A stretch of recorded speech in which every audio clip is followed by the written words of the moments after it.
Welcome to the Minnesota Rovers Tuesday evening presentation. Minnesota Rovers is an outdoors club based in Minneapolis, St. Paul. Our members organize trips that range from 1 hour to 2 weeks in Minnesota or further afield.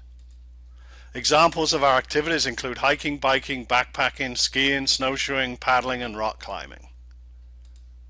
We also organize conservation and trail clearing trips. Our members have experience and skills in many outdoor activities, so if you want to learn a new outdoor activity, we can probably help you. For more information, go to mnrovers.org. Now let's move on to this week's presentation. Tonight, you're here to hear from Katie Brahm as she talks about volunteering in Three Rivers Parks. Katie Brahm is a volunteer resources coordinator at Three Rivers Park District. She has worked for Three Rivers since 2019 and has happily held roles where nature, education, and volunteerism intersect for the last 15 years. Outside of work, Katie enjoys spending time with family and immersing herself in the outdoors, hiking, botanizing, and restoring her small suburban oak savanna. So please welcome tonight's speaker, Katie Brahm. Hi, my name is Katie. Like Stacy said, I work for Three Rivers Park District. Been at Three Rivers for about 6 years, just before the pandemic. So that was interesting. And I work in the volunteer resources office of Three Rivers. So I support all areas of Three Rivers Park District, or I should say all locations, all work groups.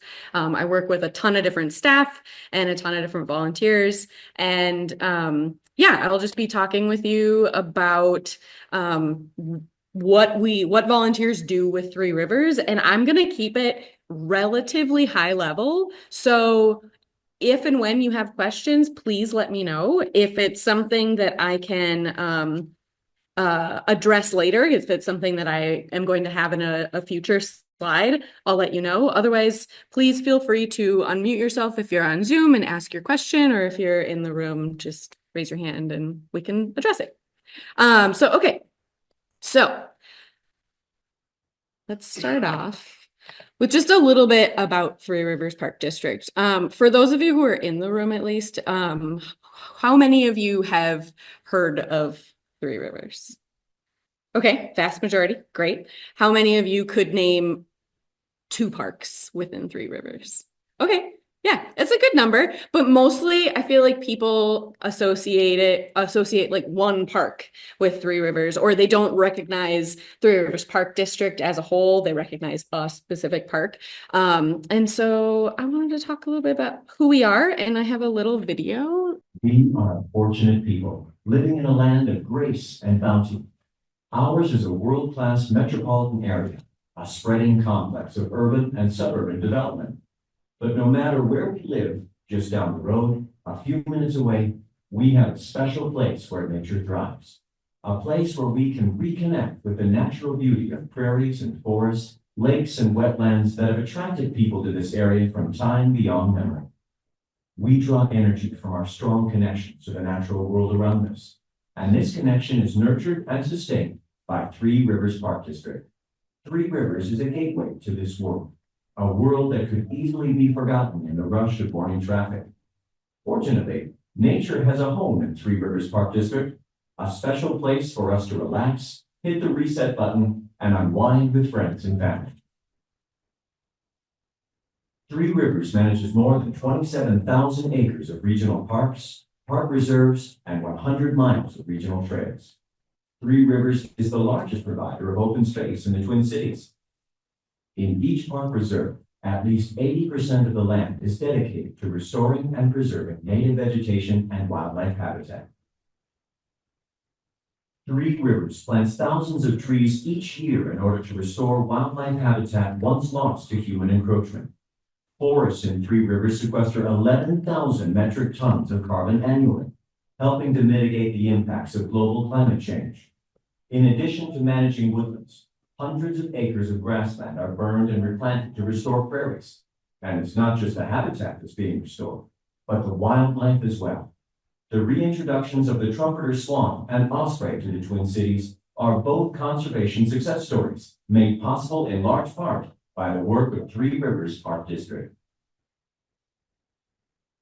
Three Rivers gets its name from the fact that its parks are located within the watersheds of three major rivers. Working to improve water quality and prevent the spread of invasive water species, Three Rivers also plays a key role in the protection and management of 28 metro area lakes. The mission of Three Rivers goes beyond simply preserving natural resources for generations to come. The mission of Three Rivers Park District is also to promote environmental stewardship through recreation and education. Our innovative nature centers, interpretive centers, educational farm, living history museum, and arts park all serve as a springboard for families, school groups, scouts, and others to experience and explore nature firsthand through naturalist-led programming such as school field trips, summer camps, and free family fun days. The goal of these programs is to connect people with the natural world and pass on an appreciation for and a better understanding of nature.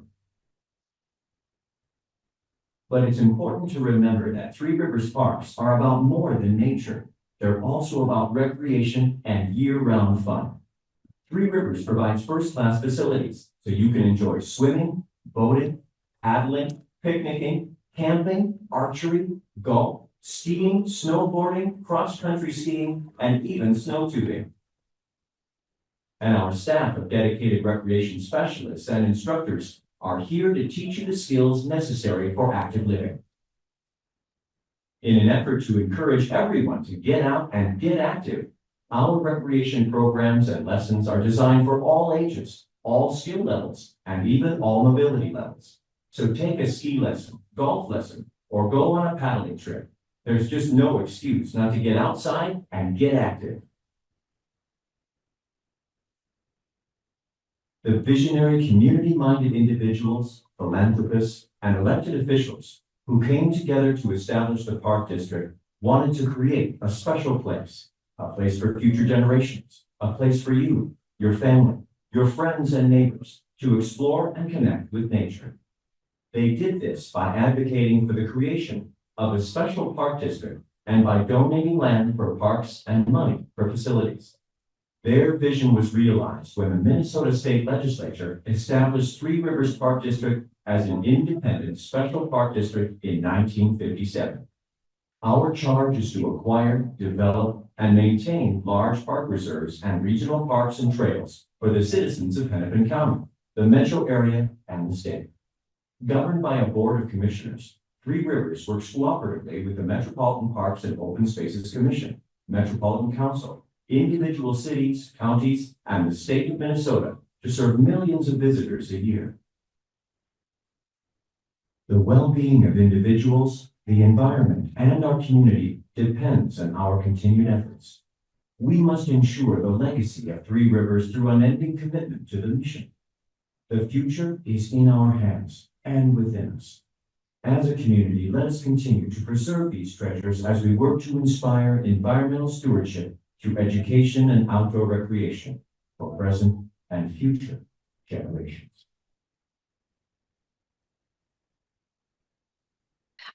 So some highlights from the video and a little bit above the video. So we were established as a park district in 1957. We did not start out with all of the parks that we have now, but most of them actually. We were able to establish pretty early on.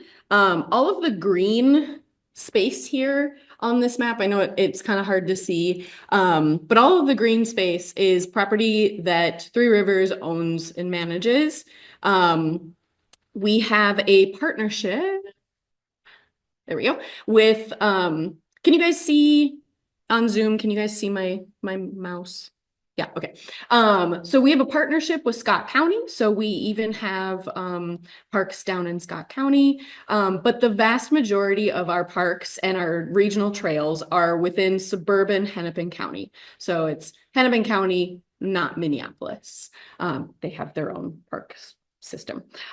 So we have 27,000 roughly acres of parks. It's over that I don't know the exact number, 170 miles of regional trails. And we have, I think our latest numbers are from 2023. I don't think we have 24 numbers yet. We had 15.4 million visitors. So that's our most recent survey stat. We work with Met Council and a number of other agencies. And then we have our own department that does park visitorship surveys and research. So that's steadily been climbing since the pandemic, very honestly. So I think at the time of this video, I think they say 9 million in the video, and that's maybe 8 years old.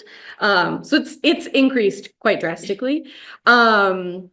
We have, so I mentioned 27,000 acres of parks. We have a couple different types of parks. We have regional parks, which have would be likely something more similar to like what this is here at Westwood Hills, where it's maybe they have playgrounds, they have more walking trails, you've likely got buildings, nature centers, and the other type of park that we operate are called park reserves, and those are what the video talked about with that 80-20 rule, where 80% of the park has to be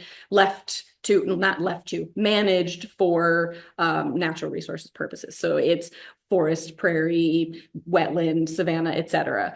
And the 20% of like the human use part of it includes trails, it includes restrooms, it includes all of that sort of stuff. So when we say that we have these park reserves, we are including the 80% is actually habitat. It's not, we're not including even trail corridors in that 80%. The video mentioned we're named for Three Rivers. We're Three Rivers Park District. Does anybody know what the Three Rivers are?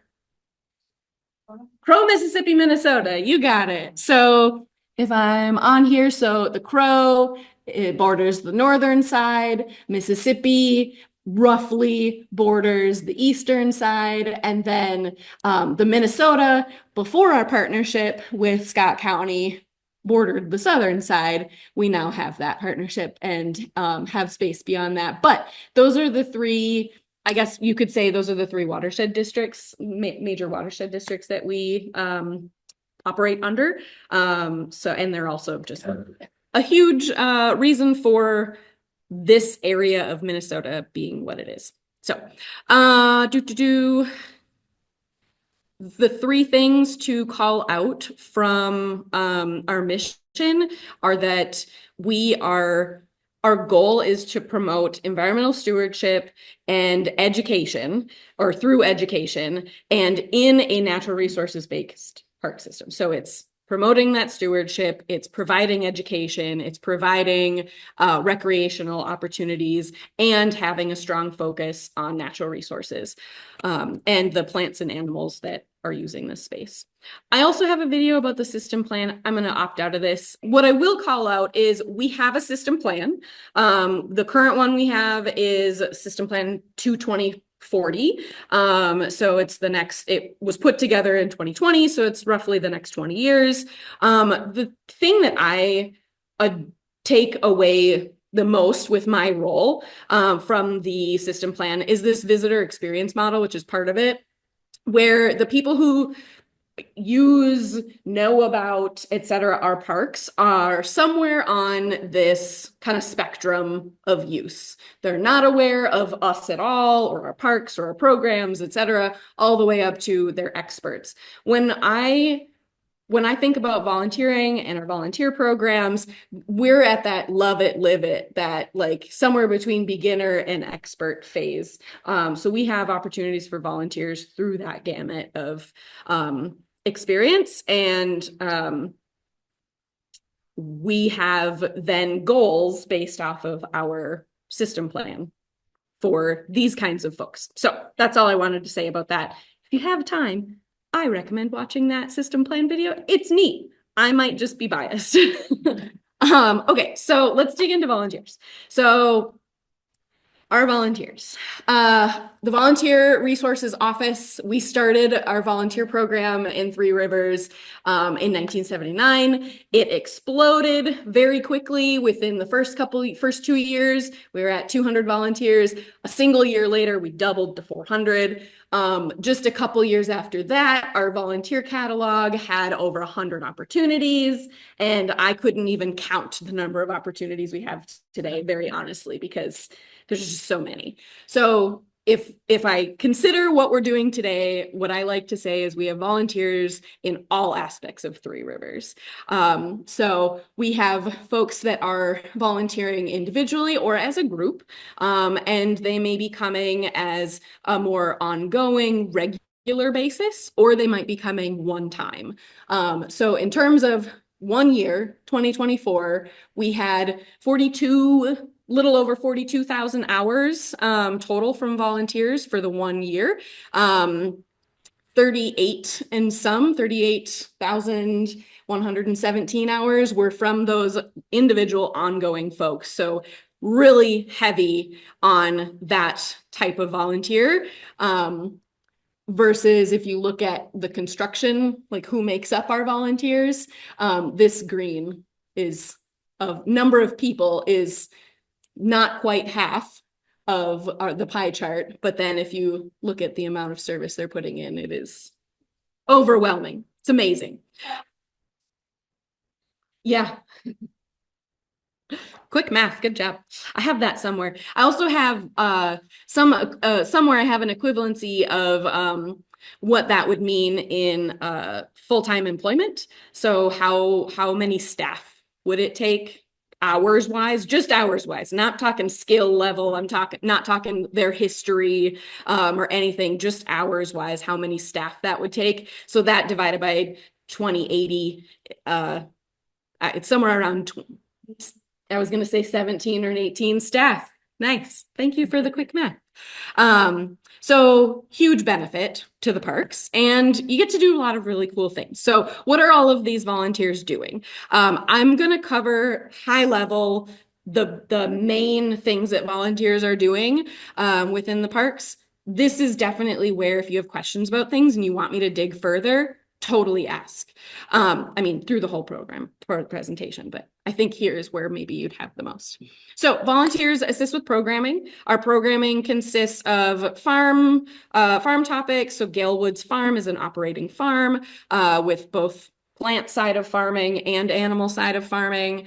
They help with nature education, recreational education, art. We have specific art park called Silverwood Park in St. Anthony, but we do art related programming all throughout the parks, and history related programming. You can see this is a wellness walk. So I think that might have been a forest bathing walk. We've got an event that happened out at Gale Woods Farm. So that's a teaching garden where families are sampling some veggies straight from the garden, and then a rafting program up at Mississippi Gateway. Volunteers are also helping patrol our parks, trails, slopes, our events. When I say patrol, I don't mean enforcement. I mean they're helping people with directions. They're helping people with medical emergencies. They are helping to remind people, hey, thanks for having your dog out. This is awesome. Make sure that they're on a leash. That sort of stuff. They are, like I said, medically trained for the basics, and then just given a ton of resources so that they can be a good face of Three Rivers. So if you're ever out on our parks or trails, in our parks or on our trails, look out for the folks in the red. So we have opportunities for park patrollers on bike, on horse, on rollerblades, on foot, on skis, both cross country and downhill, or snowboard if you're doing that. We do not provide the horse, but we would provide potentially like things like cross country skis for the person volunteering, or we do have a couple bikes that you can reserve to use also while you're out volunteering. So yeah, the only thing we don't provide is the forest. Oh, yeah. We don't have by deer, sorry. We also have volunteers that support that park use or visitor research that I talked about. So that's gathering data about who's using our parks and how. And it includes both parks and regional trails. So these things are district-wide. It's mostly vehicle counts. So they're gathering information about, who has how long did somebody visit for if they can, and just like counting cars. This is how many cars entered the park. There are some surveys that happen, but mostly this is a pretty like behind the scenes sort of a role. It looks like this guy is right in front of everything, but he's probably not really talking to anybody. So if you're more of a behind the scenes person, that could be a good role for you. The exact opposite, tabling at events, would be if you really enjoy talking with people. So we have volunteers that help just to talk about Three Rivers, who we are, what we do. There's usually some fun activities at the table, and we go to a number of community events. These are obviously outside of Three Rivers Parks themselves, but they are within kind of our main district area, so Hennepin County for the most part. We have volunteers that help with garden care, planting and weeding. I don't know if you guys are full of that at your own homes and spaces, but we'd love your help. We have a district nursery, so we harvest seed from our own parks and we grow them out in our nursery, which is up near Rogers at Crowhassan Park Reserve. So we have volunteers there, and we have formal gardens like Nuremberg Gardens, which is, what is that, Mound Minnetrista, something over there. And we have volunteers that support that space too. We also there are ways that teens can get involved with kind of all aspects of volunteering, but there are specific teen leadership crews where they are really working heavily with staff to become better leaders, right? They're learning about what it means to lead programs or just kind of be responsible. So these are great programs that we have for, I think it's typically kids like 11 to 18 are in these areas. And we've had multiple programs outside of the three locations listed, but these are the longest standing locations that have these teen leadership programs. So Eastman Nature Center, Silverwood, and Galewoods Farm. There's also a counselor in training program, which is of this fashion at Baker Outdoor Learning Center. So that's in Independence, near Lake Independence. They also support caring for animal ambassadors. So we've got the animals here at Westwood. It would be akin to that. So they're at our nature centers, helping to care, give enrichment to our various animals. That includes our raptors. So we have highly skilled volunteers that are caring for and giving enrichment to our raptors also, which you can see includes owls. Surveying wildlife is another huge section that volunteers get involved with, from bird banding to monitoring, surveying for frogs and toads in like the dusk hours or after dark in the parks, which is a pretty unique role. We have wood duck boxes, bluebird boxes, and purple martin boxes, the communities that volunteers monitor and care for, so many things, turtles, ospreys, wetland control structures actually is one of these. Folks can help to monitor these spaces.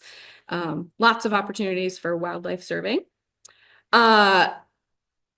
Collecting and cleaning native plant seeds.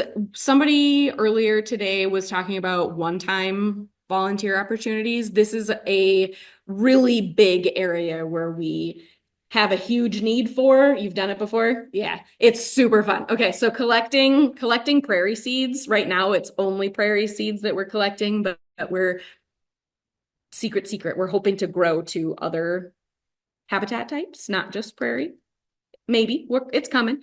But we collect seed with huge amounts of volunteers every year. I think we have like 20 to 30 different events that we put on in the late summer to fall. So it's like mid-August to early to mid-October, and staff go out and literally, I mean, it's collecting seed. Have you guys done that before?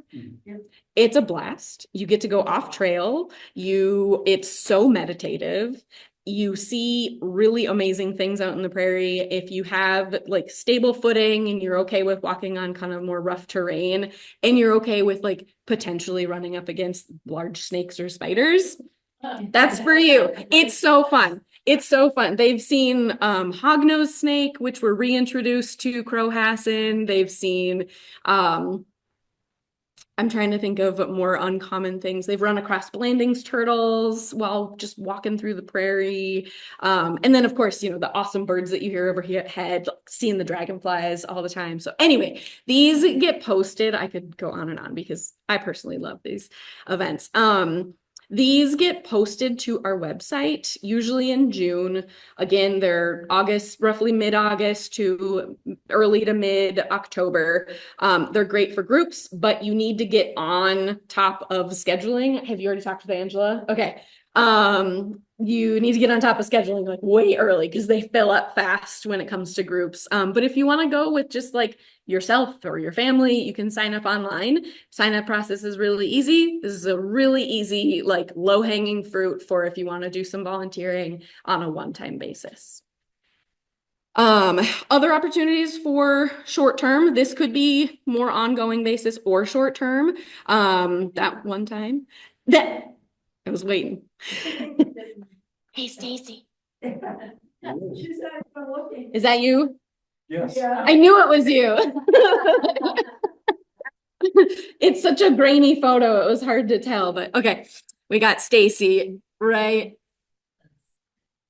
over here.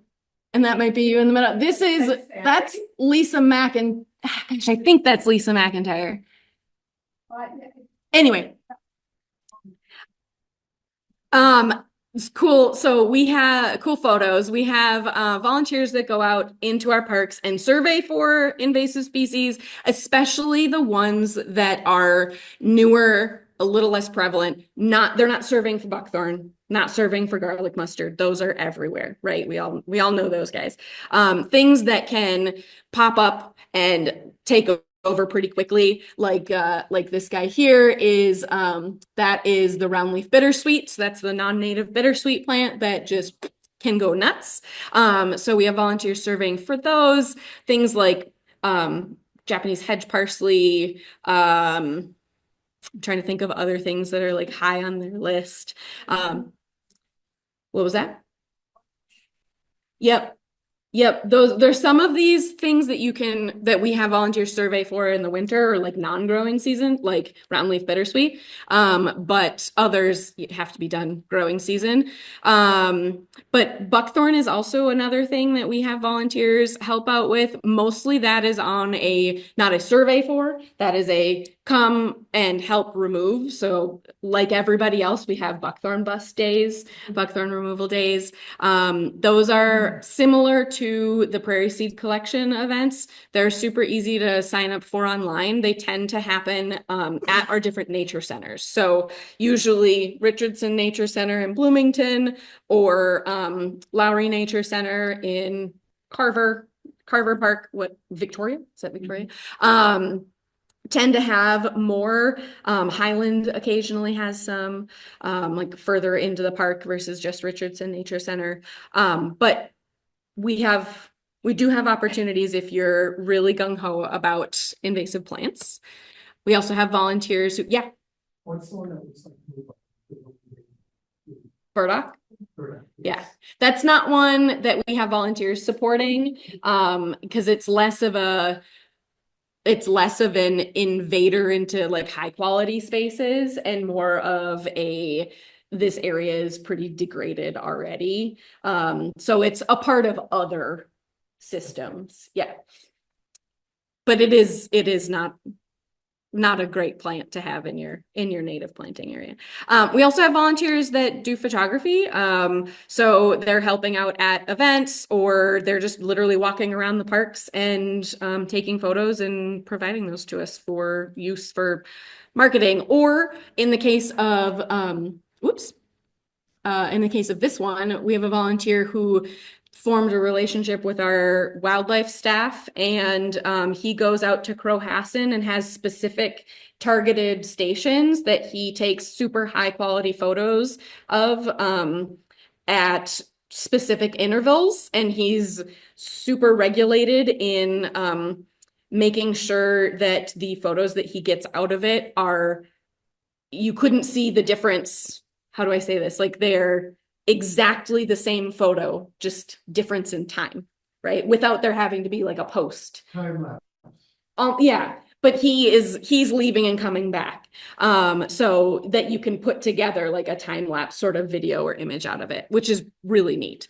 So certain things we have like really clear pathways for volunteers, and we have very we're actually recruiting people for, we have this role, and other things just kind of happen naturally as relationships form, like that photography example that I gave for that image. And then there's some things where I found it hard to find images of these things. So we have certain volunteers that go out and adopt trail sections, I should say, and they do cleanups every year. These adopt a trail sections are also always there's usually a wait list because they're really attractive. People really want to get on like cleanups. And it's a lot of groups, businesses, that sort of thing. We don't tend to have a lot of cleanup needs within our parks because we have amazing maintenance teams that go out, and that's a huge part of their job, is making sure that we have a clean, welcome space for people to come to. So talking about like river cleanups, that's a great use of your time because the river brings its trash down the line, right? Especially with flooding. And we don't have as much of that because we only have a small section of the river within our parks, right? Of the Mississippi River specifically. So cleanups, we have some, not a ton. They're all part of this Adopt a Trail program. We also have volunteers that help out with odd projects like sewing or painting the little fake people at a chickadee landing spot, or painting the pumpkins that will go on the trail at a certain event. So if you have a skill that you're looking to offer up to especially one of our nature centers, they are looking for folks with really unique skills. We also have at Galewoods Farm, they do a lot of wool processing. So if fiber stuff is your jam, highly recommend getting connected with the Galewoods Farm staff because they do a ton with wool processing from their own sheep. And then they actually create products then to sell in the store and help sustain the farm. And then we have a really niche role that we would love to have more people join into, and that's leaders for those buckthorn removal events or prairie seed collection events. So those are people that we train up and give way more resources to actually lead or co-lead these events. So if you're somebody who likes to be in front of people, likes to manage groups, talk to me because we want you. This is the role where we're really still looking for people. Any questions about the roles for right now? Yeah. Can you tell me a little bit more about the Galewoods Farms wool processing? Yeah. Can you repeat the question? Yep. So I was asked about Galewoods Farm and the wool processing, and what do you have more part of that? Like, what about the wool processing? Volunteers. So volunteers are fulfilling, and a part of that process, we have, okay, I might not have all of the details exact on pat, but there are a couple of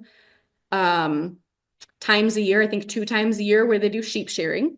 And there are volunteers that are helping in that process, both the managing of the event itself, which is less wool processing, and skirting the wool. And then I think after skirting, it goes off to a facility to have whatever that next step is that I don't know what that one's called. They get back cleaned wool, and then volunteers, I think, are doing some cleaning, they're doing some dyeing, they're spinning, they are felting, they're using roving for felting, creating products, helping with programs and events where the participants are making a felted or spun project. And so they're helping others do the thing also, but there's behind the scenes stuff too, like I was talking about. Yeah. Does that answer your question? Okay, great. Okay. I'm going to move to the next thing, volunteer benefits. So I'm going to be a little bit brief about this, but essentially I think that there are a ton of benefits to volunteering. One, you get to do potentially like really cool things in the parks that a general park user isn't going to be able to do. The thing that I absolutely love about my job is that I work with super awesome staff. I don't think I have anybody that I work with, anybody that I know of at the park district where I'm like, I don't want to work with you. Everybody just is, they're here because they love what they're doing. So really awesome staff, really awesome volunteers. You just get to work with a ton of cool people.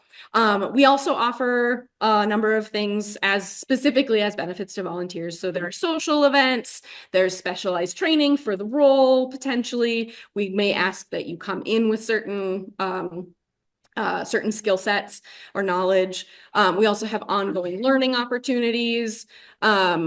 We send out an annual, what we call volunteer fun pass, that offers discounted or free programs, passes, rentals, that sort of thing. And then we have service awards at different milestones. And what the image is one of our volunteers who has reached over, I don't know which tree this was, but at 4,250 hours of service, and every 250 hours thereafter, you get a tree planted in your name.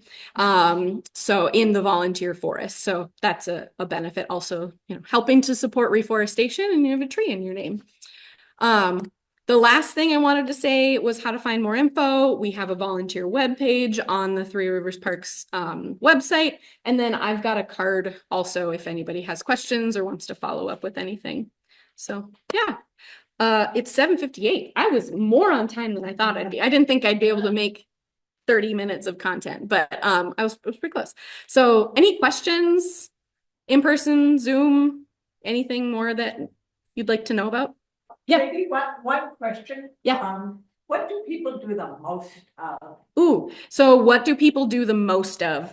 I'd say the program assistant role is where we get the highest number.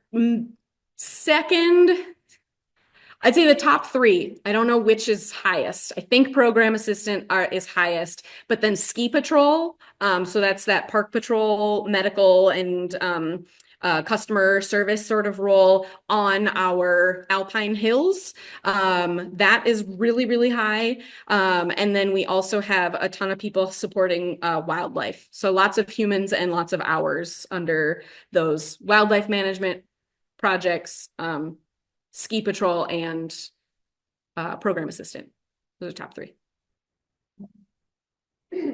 I volunteered for them. Yes, Stacy volunteers for us.